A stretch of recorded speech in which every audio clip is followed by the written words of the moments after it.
शुरुआत में जब शराबबंदी बंद हुआ तो आम जनता को फायदा हुआ, लेकिन धीरे धीरे मतलब घुसखोरी में ऐसे करते करते इतना न ढील हो गया, आज होम डिलीवरी होने लगा। होम डिलीवरी होने से भी कम हुआ है, क्योंकि होम डिलीवरी हर एक घर में तो नहीं हो पा रहा है और कहां से मंगवाना है सब लोग को ये भी पता नहीं है।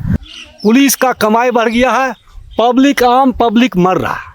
जैसे अच्छे पदाधिकारी जिस मान लीजिए किसी ज़िले में हैं, करक हैं, उसको पैसे से नहीं है, घूस से मतलब नहीं है, तो वहाँ तो शराबबंदी सफल है पूरी तरह से। बहुत लोग कहते हैं कि सरकार काम नहीं करती है, बट सरकार भी काम कर रही है। जैसे पास के एक गांव में था सर कि वहाँ एक दो घर छोड़ के हर एक घर में दारू चुआ रहा था, बना रहा था। थाना वाला वहाँ छापा मारे तो वहाँ पे सब लोग को पकड़ा गया, ट्रक से सारा सामान उठा लिया गया, तो वो लोग भी सारा सामान जमा कर दिए सरकार को, थाना में सब चला गया और आज के डेट में वो लोग पूरा रूप से बंद कर दिए।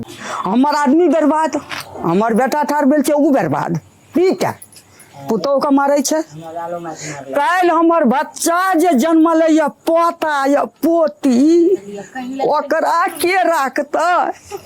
250 रुपया रोज हुआ तो 200 रुपया का हम दारू पी लेते थे, अभी हम कमाते हैं 500 रुपया। इसमें हम बहुत अच्छा से खाते हैं, बहुत अच्छा से रहते हैं। 2-3 चीजें हैं जो अपने प्रैक्टिस में मैं डेली फील करता हूँ, इसमें कोई दो राय नहीं है कि अल्कोहलिज्म की वजह से होने वाले एक्सीडेंट्स कम हो गए हैं। एक बीमारी होती है हड्डी की, एविस्कुलर नेक्रोसिस ऑफ हिप बोलते हैं इसको। वो एवियन जितना मैं महाराष्ट्र में देखता था, मैं मतलब अगर दिन भर की ओपीडी में बैठे हैं तो नए पुराने पेशेंट मिला करके एवियन के मरीज कम से कम 2-3 तो आ ही जाते थे। यहाँ पर 2-3 दिन में कोई एक मरीज आता है। जब से दारू बंद हुआ है 90% ड्राइवर ऐसा है कि नशा छोड़ दिया है। पहले शराब पी के लोग आते थे तो घर में मारपीट करते थे, बच्चे लोग भी उससे बहुत इफेक्टिव होते थे। तो अब वो नहीं है, नहीं ऐसा नहीं बोल सकते कि नहीं है पर पहले के अकॉर्डिंग बहुत कम है। बहुत सा तो खुश भी है, जो पीने वाला नाराज भी है। नहीं पीने वाले की संख्या उसमें 30% अगर थी, 70% लोग पी रहे थे, तो आज उस पीने वाले में से 70% छोड़ चुके हैं। अपना गांव में ये तो है जरूर सर, जो कि 100 में 70-75% जो आदमी है वो कम कर दिया है सर। पहले के तुलना में शराब पीने वालों की काफ़ी नंबर में कमी आई है, पी करके रैश ड्राइविंग में कमी आई है, ऑर्थोपेडिक सर्जन्स के यहाँ भीड़ की कमी हो गई है, पहले ज़्यादा होता था, उनकी कमाई घट गई है। लोग शराब का सब्स्टिट्यूट लोगों ने खोज लिया है, गांजा का सेवन बढ़ गया है और गांजा के साथ अपना जो ओपियोइड है स्मैक, वो काफ़ी बढ़ गया है। सब चोरी करते हैं, कोरेक्स पी के, टेबलेट खा के, किसी का बकरी खोल लेता है, बर्तन चुरा के बेचता है। भैया गांव की स्थिति तो बहुत अच्छी है, गांव की बहू बेटियां भी। अब पहले तो डर लगता था कि बच्चों को स्कूल कैसे भेजें, अब तो साइकिल चला के मस्ती में स्कूल जाती हैं और आती हैं। जो व्यक्ति शराब में धुत रहते थे और अपने परिवार का केयर नहीं करते थे, अभी वो भैया अपनी पत्नी के साथ खेत में काम करते हैं। ग्रामीण क्षेत्रों में सफलता और शहरी क्षेत्रों में सीमित सफलता के पीछे एक ये बड़ी वजह मैं समझता हूँ, जीविका अभी तक ग्रामीण क्षेत्रों में और गरीब परिवारों के साथ काम। जहाँ जहाँ हम लोग को पता चलता है जी इस टोले में शराब बन रहा है, वहाँ पे जा करके रैली चलाते हैं, तो कैंडल मार्च निकाल करके रात्रि को चौपाल करके हम लोग उसको ये समझाते हैं, दीदी दूसरा बिजनेस कीजिए, दूसरों को भी फायदा हो और आपको भी फायदा हो। तो उनको जो है SHGVO से ऋण दिलवाते हैं और उनको वो बिजनेस में लगा देते हैं। और उनको भी डर होता है अगर हम बनाएंगे तो दीदी के मार्फत से अगर प्रशासन को जानकारी दे दी तो हमको पकड़ के ले जाएगा, मेरा परिवार बर्बाद हो जाएगा। वीडियो से बहुत लाभ, किराना दुकान के लिए 10,000 से 6,000 से सामान स्टार्ट के लिए बेचे के लिए, वैसे बेचित बहुत बढ़िया से भारी लगा के 60,000 टका मिल चुकले, लगा के 1.5 लाख के संपत्ति बढ़ा चुकली। दारू मर गए तब दारू बंद जो ओकरा मरला के बाद अथी बंद गए, आदमी बंद होती है थोड़ा मरती है। नीतीश कुमार का ये एक डार्कोनियन एक्ट है कि जिस कानून के तहत इस हिंदुस्तान में 5 लाख लोगों को जेल जाना पड़ रहा है, वो कानून का आधार क्या है? कानून का दुरुपयोग करने वाला का बाहर में कोई जगह नहीं है, वो काल कोठरी में ही रहता है। डरता है, यदि पीता है तो चुपचाप घर में आके पी के सो जाता है। कई ऐसी जीविका दीदियों की कहानी है कि उन्होंने अपने पति को स्वयं पकड़वाया। वो तो रोज प्रताड़ित हो रही थी, वो तो मौके की तलाश में थी ना कि हमको इस नर्क से कब निपटारा दे, और माननीय मुख्यमंत्री ने उनको रास्ता दिया। कई ऐसी दीदियां हैं जिन्होंने अपना बेटे को पकड़वाया।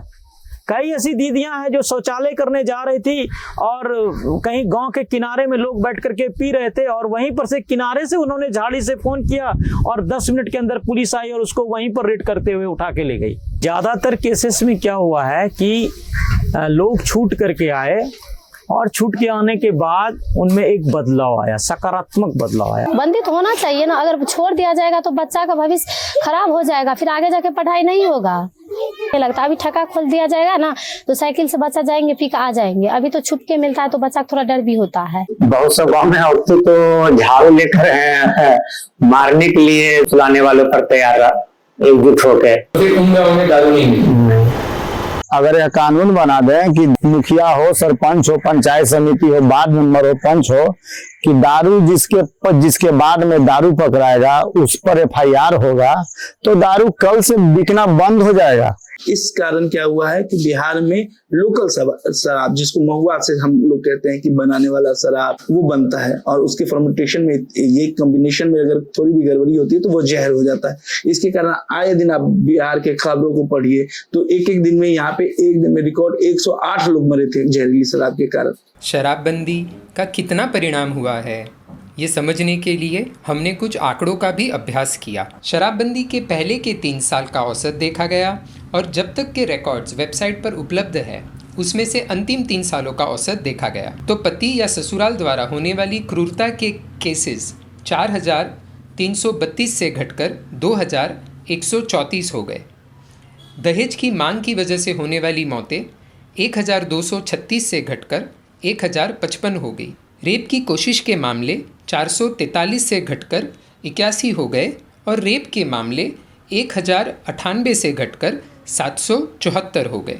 इस विषय पर एक वैज्ञानिक अध्ययन में बिहार के आंकड़ों को झारखंड के आंकड़ों से कंपेयर किया गया। अध्ययन के अनुसार बंदी के बाद हिंसक अपराधों में ज़्यादा कमी आई है, पर बाकी अपराधों में जिन पर दारू का खास प्रभाव नहीं होता उनमें खास कुछ कमी नहीं आई है। जिन जिलों में शराब की खपत पहले ज़्यादा थी और जो ग्रामीण जिले हैं उनमें अपराधों की कमी ज़्यादा प्रखरता से दिखती है। इसलिए निष्कर्ष ये रहा कि बिहार में शराब पीने का प्रमाण कम हो जाने की वजह से अपराधों में कमी आई है। एक्सीडेंट्स के आंकड़े क्या कहते हैं? गुलाबी रंग की रेखा बिहार की है। शराबबंदी के पहले प्रतिवर्ष करीब 600 से 700 एक्सीडेंट्स शराब या ड्रग्स के नशे में होते थे। 2021 में ये आंकड़ा 51 था और 2022 में 71। एक महत्वपूर्ण विषय है गांजा, कोरेक्स और स्मैक में बढ़ोतरी। 2018 में एम्स ने भारत भर में एक सर्वे किया था। ये था शराबबंदी के बाद तीसरे साल में। कम से कम तब तक भारत में गांजा लेने का जो औसत प्रचलन है उससे बिहार में प्रचलन कम था और कोरेक्स स्मैक की बात करें तो देश के सभी राज्यों से कम था। तो गांजा और कोरेक्स का प्रमाण बिहार में बढ़ा तो है, पर शराबबंदी की वजह से कितना बढ़ा है और देश में सभी जगह बढ़ रहा है इसलिए कितना बढ़ा है, इस पर टिप्पणी करना थोड़ा मुश्किल है। शराबबंदी से पहले हर साल औसतन 50 लोग जहरीली शराब पीकर मर रहे थे बिहार में। बंदी के बाद पहले 6 सालों में जब बंदी ज़्यादा टाइट थी ये संख्या रही 6, 0, 2, 9, 6 और 2, पर 2022 में संख्या फिर से बढ़कर 134 हो गई और 2023 में भी 50 से भी ज़्यादा लोगों की मौत हो गई।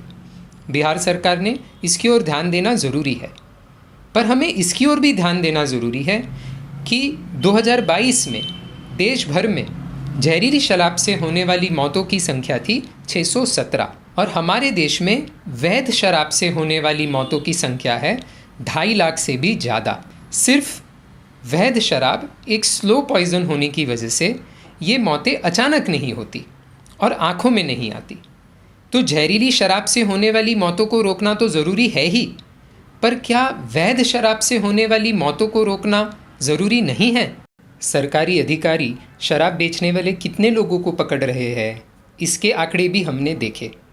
1 अप्रैल 2022 और 14 मई 2023 के बीच सिर्फ 14 महीनों में 287 लोगों को 5 साल की सज़ा सुनाई गई है और 109 लोगों को उससे भी ज़्यादा। जो लोग दारू पी रहे हैं उनके लिए अब सरकार ने सज़ा कम कर दी है। उसी 14 महीनों के दौरान 2,47,000 लोगों को पकड़ा गया है।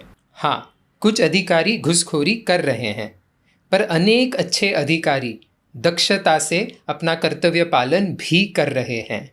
हम बिहार सरकार को धन्यवाद और विनम्रता से कुछ सुझाव भी देना चाहते हैं। जो लोग शराब पीते हुए पकड़े जाते हैं उन्हें विकल्प दिया जा सकता है, या तो व्यसन मुक्ति केंद्र में 1 महीना एडमिट हो जाए या तो 1 महीना जेल में जाए। इससे ज़्यादा लोगों की आदत भी छूट जाएगी। अगर 7वीं से 10वीं तक की स्कूल की टेक्स्ट बुक्स में शराब के दुष्परिणामों के बारे में विस्तार से समझाया जाए और गलत धारणाओं के उत्तर दिए जाए तो बिहार के कोने कोने में इस विषय पर जागरूकता बढ़ जाएगी। आइसलैंड में बच्चों के दारू और ड्रग्स लेने का प्रमाण यूरोप में सबसे ज़्यादा था। वहाँ के नागरिकों ने रात के समय बच्चों के लिए कर्फ्यू लगा दिया और साथ ही साथ सरकार ने बच्चों के सकारात्मक मनोरंजन के लिए अनेक प्लेग्राउंड्स भी बनवाए। आज वहाँ दारू और ड्रग्स का प्रमाण सबसे कम है। हमारा सुझाव है कि जो दंड से पैसा आता है उसका उपयोग मैदान, बगीचे इत्यादि बनाने में किया जाए। और भी बेहतर होगा अगर जिस जगह पर व्यक्ति पकड़ा गया हो उसी जगह के डेवलपमेंट के लिए पैसा इस्तेमाल किया जाए। उन्हें पकड़वाने के लिए लोगों को भी एक इंसेंटिव मिलेगा। और हमारा चौथा सुझाव है कि जिस जगह पर बहुत से शराब पीने वाले पकड़े जा रहे हैं बट बेचने वाला कोई भी पकड़ा नहीं जा रहा, वहाँ के पुलिस अधिकारी को जवाबदार ठहराना चाहिए। उनको सज़ा क्यों नहीं होनी चाहिए? पर सरकार से ज़्यादा बिहार की आम जनता से हमारी विनती है, शराब के शाप से समाज को मुक्त करना सिर्फ सरकार और जीविकाओं की जिम्मेदारी है क्या? आप भी इसमें योगदान नहीं देंगे? समाज की भागीदारी के बगैर शराबबंदी पूरी तरह से यशस्वी हो ही नहीं सकती। आपके यहाँ अगर शराब बेची जा रही हो तो अवश्य टोल फ्री नंबर पर फ़ोन करें। आपका नाम पूछा नहीं जाएगा और किस नंबर से फ़ोन आया है ये सरकारी अधिकारियों को भी पता नहीं चलता। एक और बड़े बड़े अभिनेता, अभिनेत्रियाँ, क्रिकेटर्स जिन्हें आज के युवा भगवान मानते हैं, पैसों के खातिर सरोगेट एड्स करके युवकों को शराब पीने के लिए प्रोत्साहित कर रहे हैं। और दूसरी ओर अगर कोई भी उन्हें ना समझाए कि व्यसन मुक्त रहने के फ़ायदे क्या हैं तो वे शराब क्यों नहीं पीना चाहेंगे? आपके आजू बाजू के बच्चों और युवकों को जागरूक करने की जिम्मेदारी कृपया आप स्वीकारें। और अगर आप ये जहर पीकर मज़ा लेना पसंद करते हैं तो जैसा मेरे पापा ने मेरे बचपन में किया था, इसे छोड़कर अपने स्व उदाहरण से आने वाली पीढ़ी का मार्गदर्शन करें। शराबबंदी यशस्वी हो पाएगी या फेल हो जाएगी, ये आपके हाथ में है। आपके राज्य के मुखिया ही सिर्फ अच्छे हो जाएंगे, ईमानदार हो जाएंगे तो आपकी राज्य की दिशा और दशा कभी नहीं बदलेगी। सबसे प्रथम आपको बदलना पड़ेगा। कोई भी प्रकार की नशा जो है वो सामाजिक बुराई है, उसका समाज पे प्रतिकूल असर पड़ता है। ये एक बहुत बड़ा फैसला है, हमें इसका सम्मान करना चाहिए। अगर कानून के तौर से ही लोग डरते हैं तो फिर भी वो बहुत अच्छी बात है, लेकिन ये हमें अंदर से फील आना चाहिए कि हमें छोड़ना चाहिए, इसको हमें कम करना चाहिए। दारू छोड़ने के लिए बहुत सारी दवाइयाँ हैं, जिससे कि अगर कोई आदमी दारू छोड़ता है तो उसे जो दारू छोड़ने के बाद जो तकलीफ़ होती है वो तकलीफ़ काफ़ी कम हो जाती है और पीने की इच्छा भी कम हो जाती है। अगर कोई छोड़ना चाहता है तो या तो वो सरकारी सदर अस्पताल जाए या सरकारी मेडिकल कॉलेज में जाए या किसी दूसरे मनोचिकित्सक के पास जाए। छोड़ने वालों के लिए कोई सज़ा नहीं है, सरकार चाहती है कि वो नशा को छोड़े। हमारे मोहल्ला की बात है, शाम में आप ऐसे चल नहीं सकते थे। जरूर है जो आपको 10 गाली खाना ही पड़ता, सुनना ही पड़ता, और आज कोई टोकने वाला नहीं है। शाम में कोई नज़र नहीं आता है और पहले लगता था जो खा जाएगा। तो ये बदलाव हुआ है, इसके लिए बिहार सरकार को वेरी वेरी थैंक्स।